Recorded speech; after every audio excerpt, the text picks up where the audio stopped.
ইরানে হামলা করলে ক্ষমতা হারাতে পারেন ট্রাম্প। প্রতিরক্ষা ক্ষেপণাস্ত্রে ঘাটতির মুখে ইসরায়েল। Wall Street journal.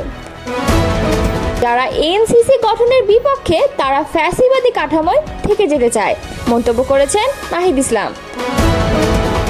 তত্ত্বাবধায়কের অধীনে স্থানীয় নির্বাচন হলে একমত জামায়াত। এতক্ষণ শুনছিলেন সংবাদ শিরোনাম, এবারে বিস্তারিত। চলমান ইরান ইসরায়েল সংঘাতের মধ্যে মার্কিন প্রেসিডেন্ট ডোনাল্ড ট্রাম্প এমন এক সংকটময় মোড়ে দাঁড়িয়ে আছেন যেখানে তার সামনে দুটি পথ, একটি কূটনৈতিক সমঝোতার, অন্যটি ইচ্ছাকৃত যুদ্ধের। এমনই মন্তব্য করেছেন ইউরোপীয় পররাষ্ট্র বিষয়ক কাউন্সিলের জ্যেষ্ঠ বিশ্লেষক অ্যালি জেরেমায়ের। তিনি সিএনএনকে বলেন, এই ধরনের মুহূর্তে নেতাদের সবসময় একটি পছন্দ থাকে। অতীতেও ট্রাম্প ইরানের সঙ্গে যুদ্ধের দ্বার প্রান্তে থেকে ফিরে এসেছে, এখনও তিনি সেটি করতে পারেন। তবে তিনি সতর্ক করে বলেন, যদি ট্রাম্প ইরানের পারমাণবিক স্থাপনার উপর হামলা চালান তাহলে ইরান সেটিকে সরাসরি যুদ্ধ ঘোষণার সমতুল্য বলেই দেখবে। প্যান্ডোরার বাক্স মূলত একটি গ্রিক পুরাণ ভিত্তিক রূপক বা উপমা, যা এমন কোনো কাজ বা সিদ্ধান্তকে বোঝাতে ব্যবহৃত হয় যার ফলাফল অপ্রত্যাশিত, অনিয়ন্ত্রিত ও বিপর্যয়কর। গ্রিক পুরাণ অনুযায়ী দেবতা জিউস প্রথম নারী প্যান্ডোরাকে সৃষ্টি করেন এবং তাকে একটি সিন্দুক দেন। তাকে বলা হয়েছিল এই বাক্স কখনোই খোলা যাবে না, কিন্তু কৌতূহলবশত প্যান্ডোরা সেই বাক্স খুলে ফেলেন। তখন সেই বাক্স থেকে বেরিয়ে আসে রোগ, দুঃখ, দারিদ্র্য, যুদ্ধ, মৃত্যু ইত্যাদি পৃথিবীর সব বিপদ ও দুর্ভোগ। শুধু একটি জিনিসই ওই বাক্সে থেকে যায়, তা হলো আশা। আজকের ভাষায় কেউ যদি বলে this will open Pandora's box, তাহলে এর অর্থ হলো এই সিদ্ধান্ত বা কাজ বিপজ্জনক, কারণ এটি একবার শুরু হলে তার নিয়ন্ত্রণের বাইরে চলে যেতে পারে এবং ভয়ঙ্কর পরিণতি ঘটতে পারে।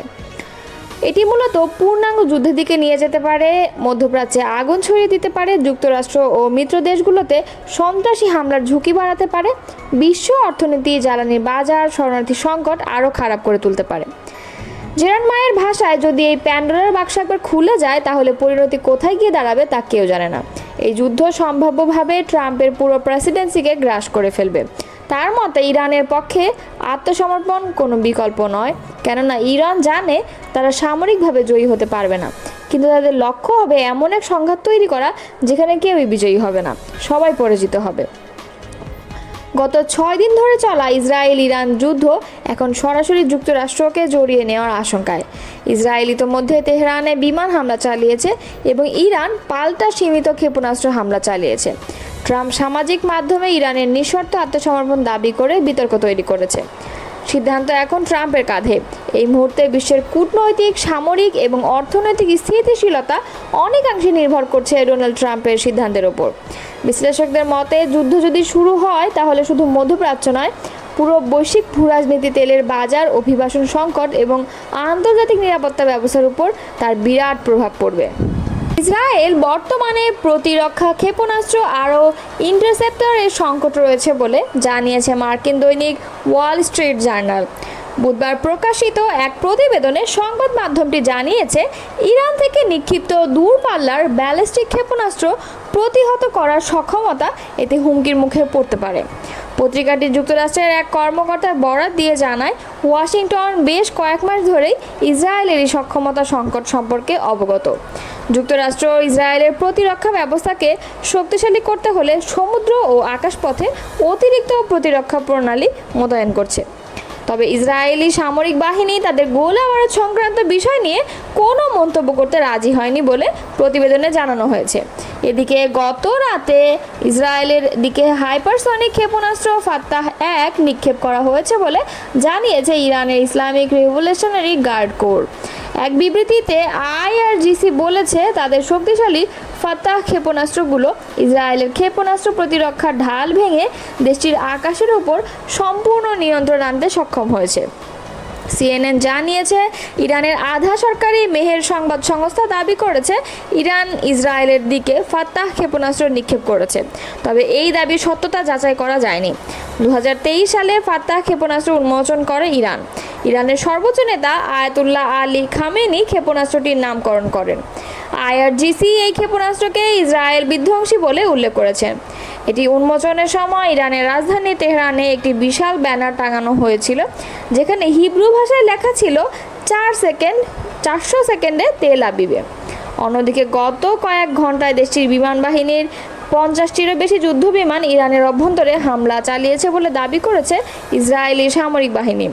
ইউরেনিয়াম সমৃদ্ধকরণের একটি গুরুত্বপূর্ণ অংশ সেন্ট্রিফিউজ উৎপাদন কেন্দ্র এবং দেশটির বেশ কয়েকটি অস্ত্র উৎপাদন কেন্দ্র লক্ষ্য করে এই হামলা চালানো হয়েছে।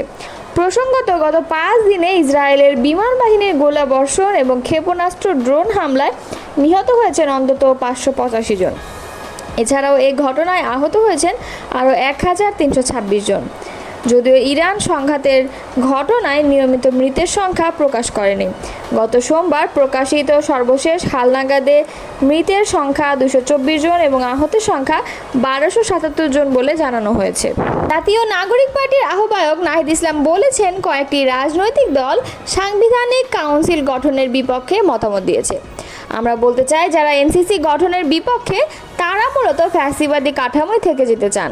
বুধবার রাজধানীর ফরেন সার্ভিস একাডেমিতে জাতীয় ঐক্যমত্য কমিশনের সঙ্গে রাজনৈতিক দলগুলোর দ্বিতীয় পর্যায়ের তৃতীয় বৈঠকের বিরতিতে তিনি কথা বলেন। অন্তর্বর্তী সরকারের উদ্দেশ্যে নাহিদ ইসলাম বলেন, আমরা জানতে চাই আপনারা কি আগের ফ্যাসিবাদী সরকারেই থেকে যেতে যাচ্ছেন? কয়েকটি রাজনৈতিক দল জাতীয় সাংবিধানিক কাউন্সিল গঠনের বিপক্ষে মতামত দিয়েছে। আমরা বলতে চাই, যারা এনসিসি গঠনের বিপক্ষে তারা মূলত চান যেন সরকার ফ্যাসিবাদী অবস্থায় থেকে যায়। নাহিদ ইসলাম বলেন, মানবাধিকার কমিশন থাকার পরও বিগত 16 বছরে তারা কোনো কথা বলেনি। দুদক ও নির্বাচন কমিশন তাদের কার্যক্রমে বিশ্বাসযোগ্যতা হারায়, কারণ তারা একটি দল ও ব্যক্তির আজ্ঞাবহতে পরিণত হয়েছিল। এনসিসি গঠনকে ক্ষমতার ভারসাম্য হিসেবে উল্লেখ করে নাহিদ ইসলাম বলেন, নির্বাহী বিভাগের অসম ক্ষমতা হ্রাস করতেই আমাদের নতুন বাংলাদেশের যাত্রা। তাই আমরা এনসিসি গঠনের পক্ষে মত দিয়েছি। তবে এখানে সশস্ত্র বাহিনীর প্রধান নিয়োগের ক্ষমতা থাকা উচিত নয়। পাশাপাশি এনসিসিতে রাষ্ট্রপতি ও প্রধান বিচারপতিকে রাখা উচিত নয়। এটি নিয়ে আরও আলোচনার প্রয়োজন আছে। রাষ্ট্রপতি নির্বাচনে ইলেকটোরাল পদ্ধতির প্রস্তাবকে নীতিগতভাবে সমর্থন জানিয়েছে বাংলাদেশ জামায়াতে ইসলাম। তবে তারা বলেছে, প্রস্তাব বাস্তবায়নের পূর্ব শর্ত হিসেবে স্থানীয় সরকার নির্বাচন হতে হবে তত্ত্বাবধায়ক সরকারের অধীনেই। বুধবার রাজধানীর বেইলি রোডের ফরেন সার্ভিস একাডেমিতে জাতীয় ঐক্যমত্য কমিশনের সঙ্গে দ্বিতীয় পর্যায়ের সংলাপ শেষে এসব কথা বলেন জামায়াতের নায়েবে আমির আব্দুল্লাহ মোহাম্মদ তাহের। তিনি বলেন, জাতীয় সাংবিধানিক কাউন্সিল গঠনের প্রস্তাব নিয়ে দলের অবস্থান তুলে ধরেন। এনসিসি গঠনের বিষয়টিতে অধিকাংশ রাজনৈতিক দল নীতিগতভাবে একমত, তবে কাঠামো ও কার্যপ্রণালী নিয়ে এখনও আলোচনা প্রয়োজন। ঐক্যমত না হওয়া বিষয়ের ক্ষেত্রে গণভোটের আহ্বান জানিয়ে তাহের বলেন, যেসব বিষয়ে একমত হওয়া কঠিন সেগুলো নোট সহ জনগণের সামনে তুলে দিয়ে গণভোটে চূড়ান্ত রায় নেওয়া উচিত। জনগণই দেশের ভবিষ্যৎ ঠিক করবে। এদিন সংলাপ শেষে অংশ নেয় বিএনপি, জামায়াত ইসলাম, এনসিপি, ইসলামী আন্দোলন, নাগরিক ঐক্য, এবি পার্টি, বিপ্লবী ওয়ার্কার্স পার্টি, গণ অধিকার পরিষদ এবং রাষ্ট্রপতি নির্বাচন প্রক্রিয়া ও আগের অসমাপ্ত বিষয়গুলোর নিষ্পত্তি।